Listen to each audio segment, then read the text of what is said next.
Tęsime laidą iš pirmojo atviro Lietuvos sniegliečių čempionato etapo Vilniuje. Priminsiu, kad mums padeda komentuoti šį reginį Vylius Blauzdavičius ir Giedrius Skarbutėnas, būtent etapo organizatoriai. Na, o mes dabar keliaujame į finalą. Na, štai čia matėme jauniausio dalyvio triukus be snieglentės. Na, čia pirmieji triukai, vėlgi finale dalyviai turės po 4 bandymus. Iš jų 2 geriausi bus vertinami ir pagal tai dalyviai bus vertinami ir jiems skirstomos pirmosios vietos. Štai čia Aivaro Dambrausko bandymas. Bandymas padaryti backslide tailslide, bet neužmetė. Dominikas Pečkys 14. 14 tai yra Pravardė. Nikas. Kaip, gal žinote istoriją, kaip atsirado ši pravardė? Ja, jokinga istorija, bet gal nepasakysim šitos istorijos į eterį. Tai būtent 14 išlieka 14, naujas magiškas skaičius. Paulius Markūnas. Štai čia Manfredas Borelis. Muzikinis palaikymas. Na, štai vėlgi. Užsimetė per backslide per 180. Prasideda rimtesni triukai. Na, su tokiais jau galima pretenduoti ir aukščiausius apdovanojimus greičiausiai. Jau galima galvoti.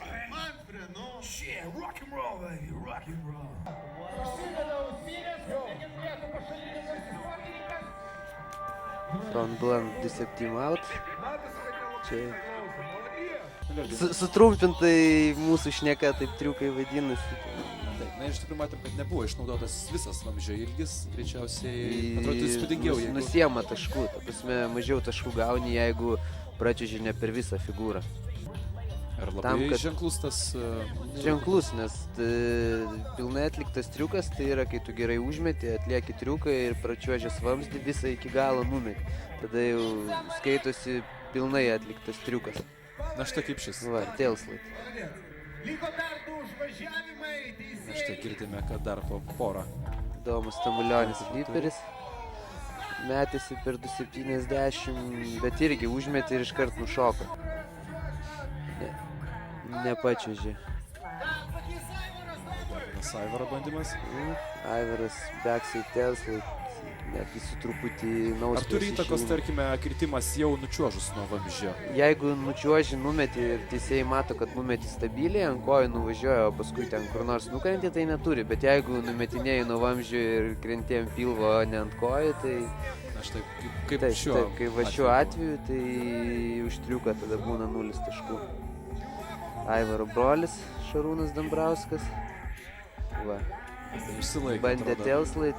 Aš kiek atsimenu, jam trūko dirželis kažkaip, tai tenais jau pačiuose finaluose ir paskutinius triukus jisai netgi ne su savo lenta atlikinėjo. Čia sportininkas iš Gargždų. 180 switch 5 bandymas ant King Railo. Vienas iš nedaugelio būtent ant... Vienas iš nedaugelio ant King vamzdžio. Čia atrodo ilgas pasirengimas, matysim. Ar tai padės sportininkui?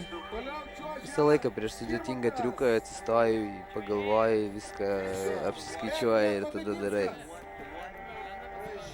Štai, atrodo nepamaišė. Nepamaišė, susikaupė. Viskas okei. Ir padarė triuką.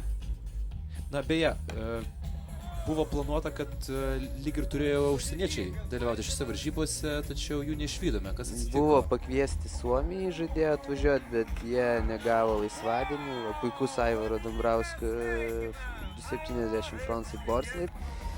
Tai Suomijai negavo laisvadienių, taip pat buvo pakviesti Latvijai, bet jie tą pačią dieną turėjo pas save varžybas. Panašaus profilio.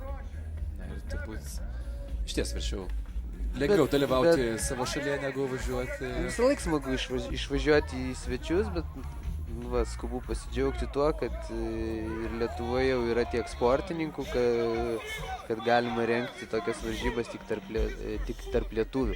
Seniau būdavo taip, kad dalyvaudavo kokie 6 lietuviai, 14 latvių ir prieš, nežinau, kokius 3-4 metus būdavo tokia situacija. O dabar atsirado jaunimo, kurie važinėja turėklais, filmuojasi gatvėje ant turėklų ir gali parodyti gerą lygį varžybose. Ir tai dar turbūt susirinko ne visi, dar yra... Tai kaip visada, Mažai ten sportininkų. vieniems jubiliejai, kitiems egzaminai, tretiems dar kažkas, tai gal būtų dar truputį daugiau sportininkų. Na, laukia snieglenčių čempionate dar 2 etapai, tai yra Panevėžyje ir Druskininkuose. Tai galbūt tenai išvysime dar daugiau dalyvių. Na dabar bus, tarkim, va šitas džibingas, tai jis yra toks prie sudėtingesnių ir bendrai paėmus pasaulyje, jeigu imant visus snieglentininkus, tai džibingų užsiema mažiausias procentas žmonių. O Panevėžyje bus šuoliai per tramplyną, tai ta disciplina visą laiką pritraukia daugiau sportininkų. Tai... Na dabar įspūdžiai iš turnyro organizatorių, kol vyksta šokai ir pasiruošimas apdovanojimų ceremonijai.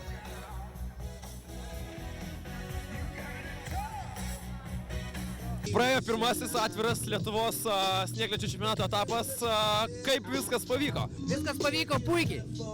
Taip ir planavot? Patenkintis etapas labai geras, visi pasivažinėjo, parodė, ką gali. Kai kurie gal ne visai parodė, ką gali. Ta prasme, viskas kaip normaliausia varžybose. Ar esate patenkinti to, ką pamatėt, mūsų kalbant apie snieglentininkų lygį? Aš esu patenkintas. Paskutinį kartą tokio lygio varžybos Lietuvoje buvo gal prieš porą metų. Ir per tuos porą metų, kol nebuvo kažko panašaus, lygis žymiai išaugo. Ta prasme, seniau atvažiuodavo Latvijai dar kažkas ir būdavo tiek pat dalyvių, kiek dabar susirinko vien iš lietuvaičių, kurie gali parodyti kažką ant šitų figūrų. Na ir sprendžiant iš žiūrovų skaičiaus, iš dalyvių skaičiaus, reikia mums tokių renginių, atrodo? Aš manau, kad reikia ir kuo daugiau. Nu, kaip visada, viskas vyko ne pagal planą, viskas vėlavo. Bet čia viskas labai gerai. Gerai, kad buvo žmonių, kurie padėjo. Nu ir nežinau, viskas kaip ir mats, viskas įvyko labai gerai. Atėjo ir žiūrovų, nors buvo šalta, mes nesitikėjom, kad ateisiu. Nes iš tikrųjų dieną tai buvo labai šalta. Dalyviai patenkinti figūrom, patenkinti, manau, kad ir prizais. Nu viskas labai gerai. Kas buvo sunkiausia organizuojant šias varžybas? Sunkiausia organizuojant buvo oras, nes oras buvo ypač permainingas ir likus ten keliom savaitėm pradėjo lyti. Ir kai pradėjo lyti, nebeliko sniego ir mes labai bijojom, ar jo iš viso užteks varžybų, bet viskas tvarkoj. Ir kaip tas mūsų snieglenčių lygis? Ar patenkinamas? Jo, labai pakilęs, ypač per pastarosius metus atsirado, kaip matėt, laimėjo daugiausiai jaunuoliai, iki 20 metų. Tai, jų lygis kyla, ypač gatvėje. Ir nežinau, kitas etapas parodys. Pažiūrėsim, kitas etapas Panevėžy, bus didelis tramplynas ir tada žiūrėsim, kaip ten bus. Ar reikia mums tokių varžybų? Ar reikia, tai yra viena turbūt iš galimybių snieglentininkams išlysti iš, kur jie bebūtų, kur jie besitreniruotų ir parodyti save. Ar nereikėtų dažniau rengti tokių čempionatų?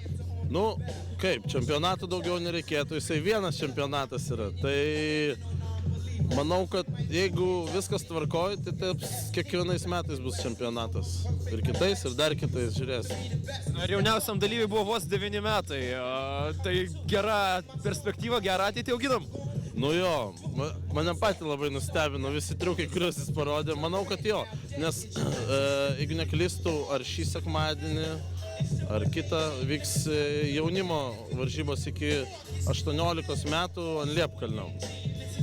Man atrodo, kad kitas sekmadienį, Tai turėtumėte išvysti visą potencialą. Jo.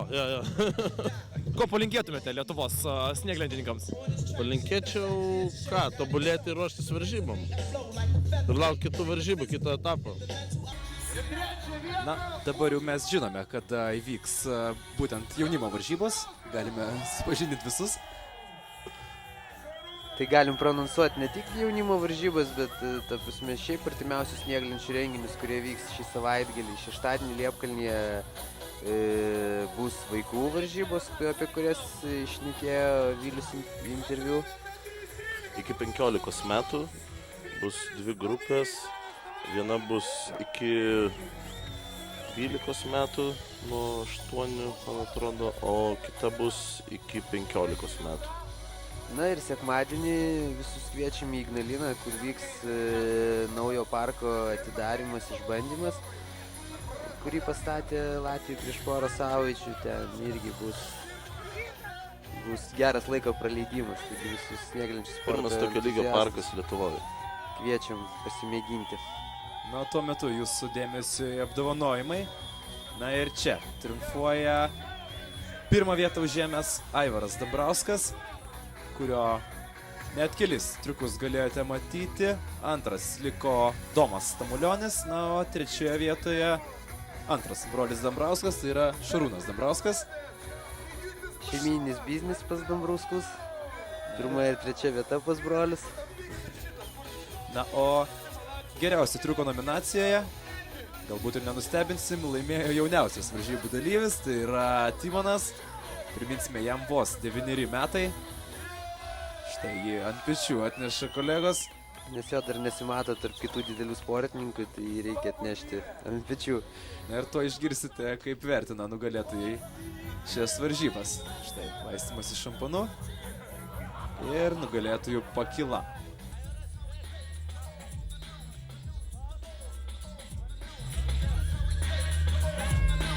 Tai sveikinimai laimėjus geriausio triuko nominacijoje, kaip jautiesi? Neturiu žodžių. Tikėjaisi, kad gali nugalėti ir aplenkti vyresnius kolegas visus. Nu, tikėjausi. Kiek laiko jau treniruojasi? Aš jau 5 metus. Patinka? Labai. Turi idealą kokį nors, ko norėtum tapti?